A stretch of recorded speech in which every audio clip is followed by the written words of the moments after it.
Tila naiwan na raw ang estado ng edukasyon sa Autonomous Region in Muslim Mindanao. Kanina, binisita ni Education Secretary Brother Armin Luistro ang isang public school sa Maguindanao kung saan marami sa mga estudyante nag-e-enroll pa lang kahit nag-umpisa na ang klase. Live mula sa Maguindanao, may report si Rafi Tima.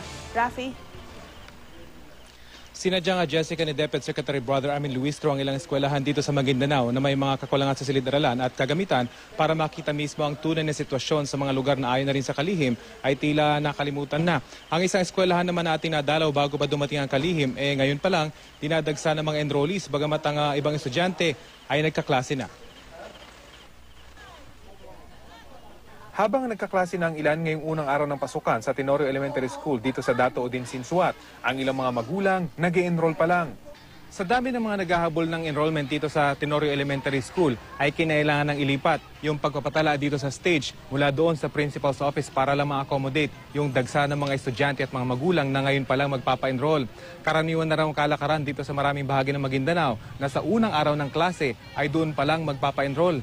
Pero maging yung pagpapagawa ng bagong school building ay tila habol din. Katunayan ay hindi na umabot sa unang araw ng pasukan ang bagong gusaling yun. Kaya naman kailangan ng gamitin ng eskwelahan yung katabing gusali na condemned na at due for demolition. Pero ang maliit na eskwelahang ito, tahanan pala ng pinakamagagaling na estudyanteng mosaic artists. Noong nakaraang taon, isang estudyante mula rito ang nagkampiyon sa World Food Day Nationwide On-the-Spot Mosaic Making Contest sa Maynila. Tinalo ang libu-libong estudyante mula sa iba't ibang panig ng bansa. Siguro sir, yung talent rin talaga ng bata na i-enhance kasi meron din naman dito mga teachers na magagaling mag-drawing. Dito sa Maguindanao, bumisita ngayong unang araw ng klase si DepEd Secretary Armin Luistro. Aminado siyang tila nakalimutan na ang estado ng edukasyon sa ARMM. Sabi yun ni Pangulo, last 2 minutes na natin to. Ito po yung trabaho namin sa last 2 minutes, masigurado na walang maiwan. At natanong muli ang kalihim sa sinasabi nilang natugunan na ang kakulangan sa classrooms. minsan nalilito nga, kasi sinasabi namin, tapos na yung kakulangan. Halagang sabihin yon dahil ang DepEd ngayon, pwedeng tutukan yung taunan at saka yung forward-looking. Pagdating naman sa hininging aumento ng public school teachers, sabi ng DepEd, suportado nila ang panawagan.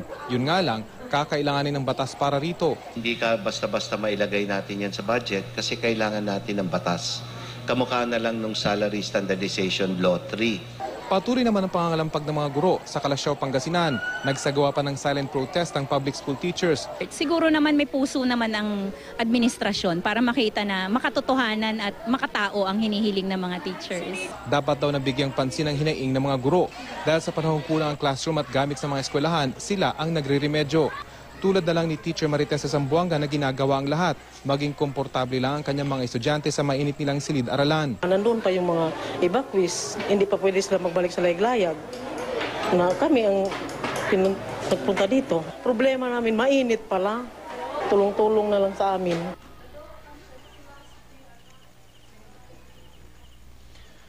Bukas sa Sultan Kudarat at Sultan Mastura naman dito pa rin sa probinsya ng Maguindanao iikot si Secretary Armin Luistro. Bukod sa Undersecretary for Finance and Administration ay kasama rin ng kalihim ang Deputy Head of Mission ng Australian Embassy.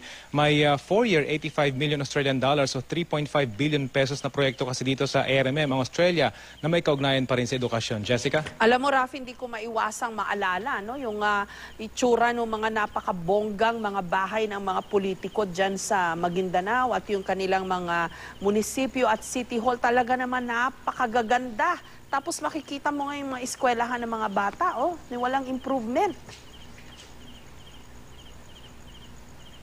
Yun na nga, Jessica, yung naging sentro ng paksa kanina rito na talagang ngayon ay nagiging kumbaga seryoso na yung pamahalaan dahil tila napabayaan nga ang lugar na ito. Bunsod na nga rin ng mga nabanggit mo. At kanina nga ay nakausap din natin yung ilang guru dito at sinabi nila yung ghost enrollees na nabanggit ni Pangulong Noynoy Aquino sa kanyang State of the Nation address about 2 years ago ay kanina nang tinutugunan. Ibig sabihin kasi ng mga ghost enrollees doon na ito ay talagang dinadagdagan yung bilang ng mga estudyante para makakuha sila ng additional na mga school supplies at mga bigas na binibigay sa mga estudyante pero wala naman talaga yung ganong enrollees. So ngayon daw ay natutugunan na yan kaya bumaba bahagya yung bilang ng mga enrollees dito sa ARMM, Jessica. Okay, so hindi lang pala voters list ang napapad minsan.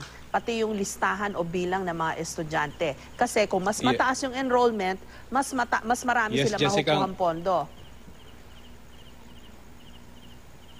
Yun na nga, Jessica, at ang masama ron ay nasa sacrifice o kaya nagagamit yung mga bata at ang edukasyon na dadagdagan yung kanilang bilang pero wala naman talagang mga ganitong enrollees. So ngayon daw, yan ay kanilang kinokorek, Jessica. Okay, maraming salamat sa iyo, Rafi Tima.